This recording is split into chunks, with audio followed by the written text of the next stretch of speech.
Hello and welcome to radio Himalaya news Balochistan news exclusive. मैं हूं doctor Amjad Mirza. नाजरीन, अभी जो ख़बर आई है वो ये है कि नोशकी में पाकिस्तानी फ़ौज के एक काफ़िले पर बलूचिस्तान लिबरेशन आर्मी ने हमला किया और उस हमले के नतीजे में 90 पाकिस्तानी फ़ौजी हलाक कर दिए गए हैं। ये बहुत बड़ा हमला है। इसकी थोड़ी सी आपको तफसील बता देता हूँ। वो तफसील मेरे पास जो है वो तर्जुमान बलोच लिबरेशन आर्मी ने जो बयान जारी किया है वहाँ से मैं आपको पढ़ के सुना देता हूँ कि बलोच लिबरेशन आर्मी की फ़दाई यूनिट मजीद ब्रिगेड ने चंद घंटे कबल नोशकी में RCD शाहराह पर रख्शान मिल के करीब काबिज़ पाकिस्तानी फ़ौज के एक काफ़िले को फ़दाई VBIED हमले का निशाना बनाया। काफ़िला 8 बसों पर मुश्तमिल था, जिनमें से एक बस फ़दाई हमले में मुकम्मल तबाह हो गई। हमले के बाद BLA के फ़तेह स्क्वाड ने पेशकदमी करते हुए दूसरी बसों को मुकम्मल घेरे में लेकर इसमें मौजूद तमाम फ़ौजी एहलकारों को एक एक करके हलाक कर दिया, जिसके नतीजे में मजमूई तौर पर 90 पाकिस्तानी फ़ौजी हलाक कर दिए गए। बलोच लिबरेशन आर्मी इस हमले की ज़िम्मेदारी कबूल करती है। मज़ीद तफसीलात जल्द मीडिया को जारी किए जाएंगे। जी बलोच, तर्जुमान बलूचिस्तान लिबरेशन आर्मी, 16 मार्च 2025। नाजरीन, बलूचिस्तान की जंग आज़ादी अब पूरे बलूचिस्तान में फैल चुकी है और बाकायदा तौर पर फैल चुकी है। कल जो है वो तकरीबन 5 शहरों में हमले हुए हैं। ये हमले कोयटा में कई बम धमाके हुए और कोयटा शहर में एंटी टेररिज्म स्क्वाड की गाड़ी को निशाना बनाया गया और उसे तबाह किया गया और एक वहाँ पे फ़ौजी हलाक हुआ और 6 ज़ख्मी हुए।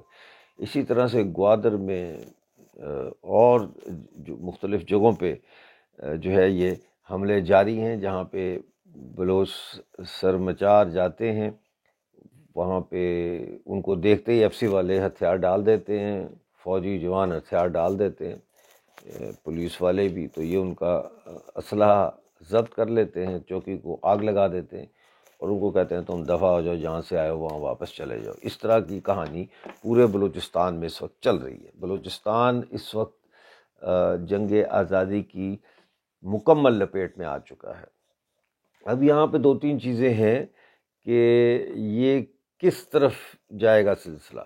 पहली बात तो ज़ाहिर है कि जैसे जो बोलान में 214 पाकिस्तानी फ़ौजी मारे गए, उसके बाद भी पाकिस्तान का दिमाग ठिकाने नहीं आ रहा और उन्होंने उसके जवाब में 15 तारीख को यानी कल 15 मार्च को उन्होंने बाकायदा बमबारी जो है, फ़ज़ाई बमबारी, वो आबादियों पे की। देहात की रूरल पॉपुलेशन जो होती है ना, उसके ऊपर उन्होंने बाकायदा फ़ज़ाई बमबारी की। तो और मिलिट्री ऑपरेशन किया, पैदल फ़ौज भेजी वहाँ बहुत ज़्यादा। इसी तरह से आज ये जो हमला हुआ है नोशकी का, जिसमें 90 पाकिस्तानी फ़ौजी हलाक हुए हैं, इस हमले के फ़ौरन बाद वहाँ पे 3 हेलीकॉप्टर जो है इलाके में पहुँच गए और बड़ी तादाद में फ़ौज भी पहुँच गई है वहाँ, और शायद अब उस इलाके में भी मिलिट्री ऑपरेशन शुरू हो गया है या शुरू हो जाएगा। अब ये समझने वाली बात है कि 5 दिन के अंदर ये दूसरा बहुत बड़ा नुकसान पाकिस्तानी फ़ौज को झेलना पड़ा है। यानी तकरीबन 5 दिन के अंदर इनके तकरीबन 400 से 500 के बीच में जो है पाकिस्तानी फ़ौजी वो मारे गए हैं। और ये जो काफ़िला जा रहा था, इसके बारे में ये कहा जाता है कि ये फ्रंटियर कोर का काफ़िला था जिस पे आज हमला हुआ, और ये कोयटा से निकला था काफ़िला। जैसा बताया गया 8 बसों का काफ़िला था। IED से मजीद ब्रिगेड के फ़दाई ने एक बस को जाके टक्कर मारी, जिससे वो बस तबाह हो गई। उसके बाद फ़तेह स्क्वाड नीचे उतरा और उन्होंने नीचे उतर के जो है बाकी बसों को नज़र आतिश भी किया और चुन चुन के उन्होंने पाकिस्तानी फ़ौजी हलाक किए।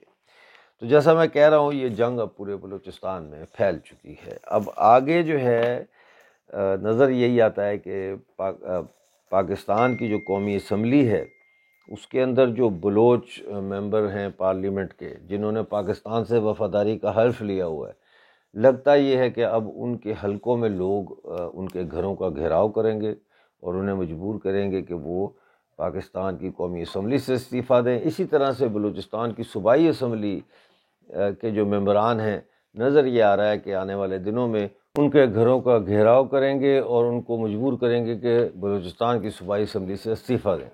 اس کے علاوہ مجھے اب یہ بھی نظر آ رہا ہے کہ جو بلوچستان کے لوگ پاکستانی فوج میں بھرتی ہیں، جیسے سپاہی ہو گئے یا لوور رینک کے جو آفیسرز ہیں، وہ بھی اب تذبذب کا شکار ہوں گے اور وہ سوچ رہے ہوں گے اس وقت کہ کیا ان کو بھی پاکستانی فوج کے خلاف بغاوت کرنی چاہیے۔ مجھے یہ خطرہ لگ رہا ہے کہ کہیں ایسا نہ ہو کہ جو بلوچ ہیں فوجی جو پاکستانی آرمی میں ہیں، وہ اپنے کمانڈروں کو کہیں گولی نہ مار دیں۔ یہ بالکل مشرقی پاکستان والی صورتحال ہے۔ وہاں پہ بھی جو بنگالی تھے فوج کے لوگ، جب انہوں نے بربریت دیکھی اور جب سرچ لائٹ آپریشن شروع ہوا وہاں پہ اور بنگالیوں کا قتل عام ہوا اور مکتی بھانی نے لڑنا شروع کیا پاکستان کے ظلم کے خلاف، تو اس وقت بنگالیوں نے جو فوج میں تھے انہوں نے اپنے ہی افسروں کو گولی مار دی اور جا کے وہ انقلاب کے ساتھ جڑ گئے، آزادی کی تحریک کے ساتھ جڑ گئے۔ تو اب یہ بھی دیکھنے میں آ سکتا ہے کہ ایسی صورتحال بھی بلوچستان میں ڈیولپ ہو سکتی ہے۔ سول سوسائٹی کے پاس اب چوائس بہت کم رہ گئی ہے، اور سول سوسائٹی کی جو تنظیمیں ہیں جو لاپتہ افراد کے لیے آواز اٹھاتی ہیں، جو بلوچستان کے اندر معدنیات کی جو لوٹ مار ہو رہی ہے اس کے خلاف آواز اٹھاتی ہیں، یا ایسی سیاسی پارٹیاں جو اب تک درمیانی راستہ لے رہی تھیں، بلوچستان کے حقوق کی بات تو کرتی تھی لیکن پاکستان کے فریم ورک میں رہتے ہوئے بات کرتی تھی، ان لوگوں کے لیے اب کڑے امتحان کا یہ جو ہے وقت وہ شروع ہو چکا ہے، اور گھڑی جو ہے اس کا وہ ٹک ٹک ٹک ٹک کر رہی ہے، اور Balochistan is a sitting time bomb for Pakistan any time now.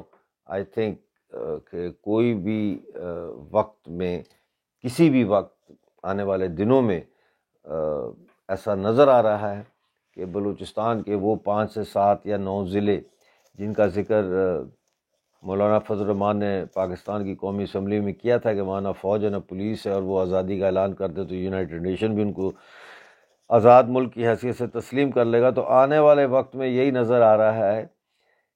مجھے حیرت نہیں ہوگی اگر بلوچستان کے کچھ علاقے جو ہیں وہ اکٹھے کر کے تو وہاں پہ بلوچستان کو آزاد ڈکلیئر کرنے کے بعد بلوچستان کی آزاد انقلابی قومی حکومت کا اعلان کر دیا جائے۔ دیکھتے رہیے ریڈیو مالیہ نیوز، جیسے ہی کوئی نئی اپڈیٹ آتی ہے ہمیشہ کی طرح آپ کے سامنے اسے لے کر میں حاضر ہوں گا۔ اس وقت تک اپنا بہت سارا خیال رکھیے۔